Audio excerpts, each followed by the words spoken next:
Yo le dije una cosa y él me lo cambió. Mueble de almacenaje. ¿Qué es eso? Eso es correcto. ¿Seibó? Bueno, hay varias opciones para desarrollar sobre ese tema. Perdón. Sí, porque yo le dije un nombre y él me dijo, no. Diseñador de interiores Germán Castro, que está con nosotros, y tampoco podemos pasarnos y ser tan descorteses sin presentarlo. No, yo siempre, tú tan correcto. Y yo siempre encantado de estar aquí con ustedes. Tan hermoso, Espero tan que hermoso y los tan temas siempre correcto. funcionen y sean de utilidad. Ay, ¿Cuántos sí, mi años amor, que la tú gente tienes, se lleva de Germán? ti. ¿Cuántos años que tú tienes? 32, voy a cumplir 33. Tú ves, toda señora mayor necesita en su vida un peluche como ese. Colágeno le dicen ahora, ¿no? Germán, ¿qué es un mueble de almacenamiento? Bueno, yo el tema lo planteo como sistemas de almacenaje o muebles de apoyo. Por lo general siempre pensamos en que los muebles más importantes de la casa son los que se usan con más frecuencia. Pensamos en la sala, en un sofá, pensamos en la mesa de comedor, pero existen categorías de mobiliario que entran dentro de muebles secundarios o apoyos que son incluso más funcionales que estéticos. Sí. Entonces, hoy vamos a hablar un poquito sobre estas categorías de mobiliarios, cuáles son sus funciones, características y qué cosas considerar al momento de adquirirlos o de implementarlos en el espacio. A ver. Vamos a comenzar, por ejemplo, con la parte de las estanterías o tramerías, que realmente tienen, esto es lo que logra es un efecto tipo biblioteca, ¿no? De almacenaje visto y que realmente es... Yo digo que es un equilibrio perfecto entre la función y la estética, porque te permite almacenar cosas, pero también al estar expuesto te permite también lucir ciertas cosas más. Entonces, estas estanterías están muy en tendencia, se están usando como punto focal en la decoración.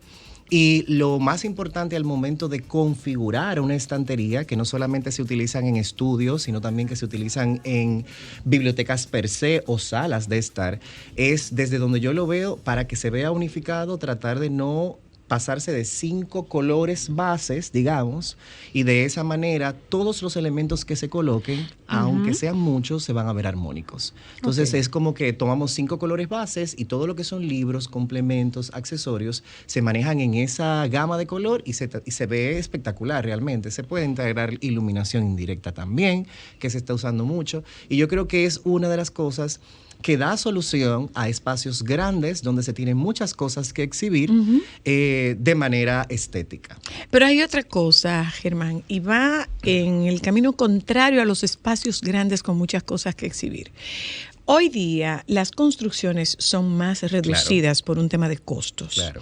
Y tú tienes probablemente menos espacio funcional para almacenar. Claro. Totalmente. Y nosotros hoy también vamos a hablar, por ejemplo, de lo que son los muebles multifuncionales, que dan respuesta a esos espacios que no disponen de un gran metraje y que requieren tener varias funciones dentro del mismo espacio.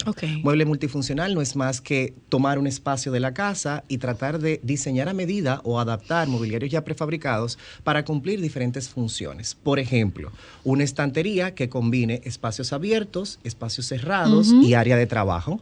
Vendría siendo como una especie de escritorio, mueble multifuncional. Los muebles de TV también se están usando, que tú puedes tener estanterías, almacenaje más TV. Es decir, son soluciones en un único espacio, en una única superficie, que te dan respuesta a diferentes necesidades. ¿Y eso lo tiene el mercado o tú lo construyes? Sí, hay sistemas modulares que se pueden adaptar, así como se adaptan las cocinas modulares, que ya vienen estandarizadas, también hay sistemas modulares de almacenaje que te permiten crear estas composiciones. En la mayoría de los casos siempre se hacen a medida, por un asunto de que todos los espacios no tienen la misma configuración o no responden a estándares internacionales. Por ejemplo, los almacenajes modulares son de descendencia americana o europea, en su mayoría en el país, y los estándares de medidas americanos y europeos son distintos a los estándares casi siempre son mucho más pequeños, correcto. Entonces, lo que hacemos es adaptar esas modulaciones, complementarla con otras piezas de esa medida y se puede perfectamente lograr un mueble multifuncional. Perfecto. Otro de los muebles más conocidos...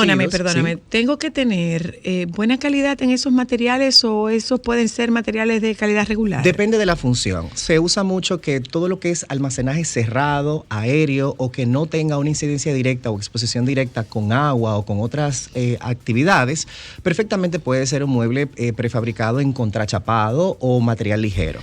Pero yo siempre recomiendo que si las superficies van a ser de uso constante, por ejemplo, un mueble multifuncional que incluye escritorio, el tope de ese escritorio esté protegido o tenga tenga un cristal o desea de una madera que tenga un laminado específico que soporte esa incidencia directa de elementos que se van a colocar. Sobre todo algo que la gente no toma en cuenta, Germán, y es que ese tipo de mueble en nuestro país coge mucha humedad, o sea, absorbe humedad. Entonces, para un tema de presupuesto, ¿pudieras tú decirnos un rango de un mueble básico en cuánto oscilaría si yo lo mando a hacer? Todo va a depender del metraje y es una pregunta que siempre me hacen mucho. ¿Es más caro? Sí, suele ser más caro porque al ser hecho a medida no es lo mismo tú comprar una modulación de una tienda estándar que produce masas a algo que tiene que fabricar un artesano de manera directa. El costo de los materiales, por ser minoría, es mucho más alto, elevado. Claro. Y el tiempo de fabricación, como no es industrializado, también resulta más costoso. Entonces sí es cierto que mandar a hacer un mueble a medida resulta a veces mucho más caro, o digamos que ciertamente más caro que un mueble prefabricado, pero no son estándares abismales. Todo va a depender de cómo se diseña ese mueble o cuáles son las características de ese mueble. Hay otros muebles de almacenaje que han estado con nosotros todo el tiempo en las casas y nosotros no lo consideramos un mueble, que son los armarios. Sí, claro. Armarios o closet también. Los armarios, closet o vitrinas son muebles cuya función es almacenar de manera aislada. Tú no tienes un contacto directo con las piezas que están dentro de ese mobiliario, pero pueden ser vistas en el caso de las vitrinas que tienen puertas de vidrio. Entonces, estos forman parte de los muebles de sistemas de almacenaje en apoyo que nos ayudan a cumplir ciertas necesidades básicas en la casa y que pueden también ser estéticos. Germán, una pregunta para ver si esto puede incidir en mi decisión. ¿Cuál sería el tiempo de vida, independientemente de lo mucho que yo pueda cuidar, una pieza ya prefabricada versus una pieza que yo diseñe con materiales de una calidad superior? Eso dependerá mucho del tipo de material, porque como prefabricado hay muchas variedades. Entonces yo creo que todo bien cuidado se conserva en el tiempo. Sí es cierto que un mueble prefabricado, contrachapado, que tenga incidencia directa con el sol, por ejemplo, el calor puede desprender el laminado de superficie. Y es lo que pasa cuando vemos que se están levantando las esquinas de los laminados. Que se arruga, que coge vuelta. Pandea, como dirían aquí. Pandea, okay. Sí. Pero si el material prefabricado no está expuesto a ciertas características, por ejemplo, humedad y sol directo, yo entiendo que su vida útil puede ser hasta de 10 años. Es decir, que puede resultar ser factible esta opción. Hay otros mobiliarios de almacenaje que son los más lujosos o más vistos, que son las credenzas, por ejemplo, que de hecho fue el primer tema que íbamos a tocar aquí. Yo quise ampliarle un poco. Las credenzas son por lo general muebles hechos de estructura en madera, que han servido siempre para apoyo en áreas como comedor. Pero ya las creencias con el tiempo han ido tomando otra perspectiva, se han ido adaptando, hay materiales, hay combinación de materiales. Lo importante de destacar en este tipo de piezas es que por lo general tiene una superficie lisa en la parte superior para colocar alimentos o incluso adornos, complementos decorativos, y que perfectamente puede ser un mueble de apoyo que te sirva para almacenar y al mismo tiempo también para complementar los muebles primarios. Ok.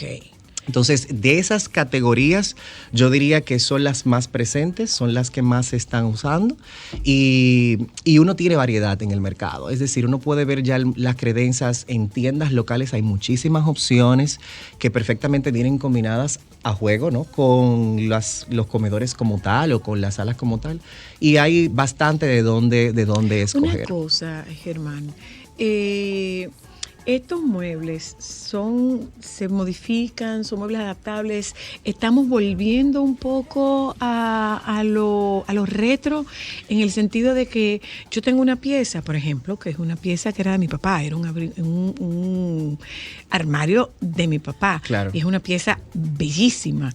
Se está recuperando esto, como hay una población más joven que está yéndose muy por una tendencia joven. Estos muebles que tienen historia, ¿están desapareciendo o están recuperando presencia? No necesariamente. Primero hay que entender que los estilos de diseño y de decoración son cíclicos, es decir, que muchas cosas van y vienen. Exacto. Es como la moda, es como la ropa que te pones, que de repente tienes un estilo de pantalón ahora y vuelve y regresa en 3 o 4 años. Yo creo que lo principal es identificar cuál es el estilo de la persona y ver si eso que tiene o que quiere remozar o que quiere conservar realmente se adapta al estilo estilo de decoración que quiere lograr.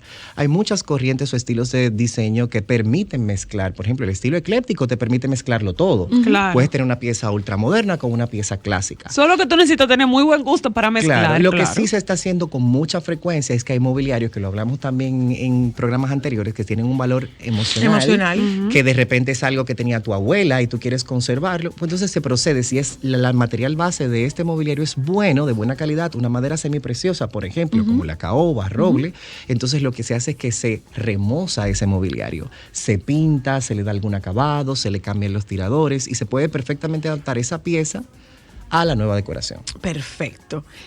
¿Tú tenías alguna otra pregunta, Cristal? No, yo creo espérate, el ceibó. Ok. Porque me están diciendo que sideboard. Sideboard o safebox. Sideboard. Sideboard. Sí. Bueno, lo que pasa es que eso existía muchísimo en las decoraciones de antes. Era como una pieza principal en la decoración. Claro. Sí entra dentro de los mobiliarios de almacenaje o sistemas de almacenaje que son más decorativos porque en su mayoría venían o cumplían cierto parámetro estético, más que funcional también. Y sí se puede reutilizar. Ay, yo me acuerdo del de mi mamá. Tenía vidrio. Y tenía gavetas. Sí, porque ese tipo de mobiliario es como una combinación entre la credencia y la vitrina. Y una vitrina. Es como una fusión. Exacto. Encaja más dentro de la parte de vitrina que de credencia, pero sí, ciertamente hay decoraciones donde se puede reutilizar y forma parte de esta categoría de mobiliario. Bueno, pues muchísimas gracias. Hay material de Sí, claro. Les voy a dejar en mi cuenta personal, @GermanCJ en Instagram, y en la cuenta de Solo para Mujeres, ilustrado este tema, como siempre, para que se les sea mucho más fácil de digerir y entender. Gracias, Germán hermoso. Nos vamos un momento a publicidad. Regresamos de publicidad con este tema. Volvemos a él. Con este tema se demuestra que la fiebre no te la sábana. Ya volvemos.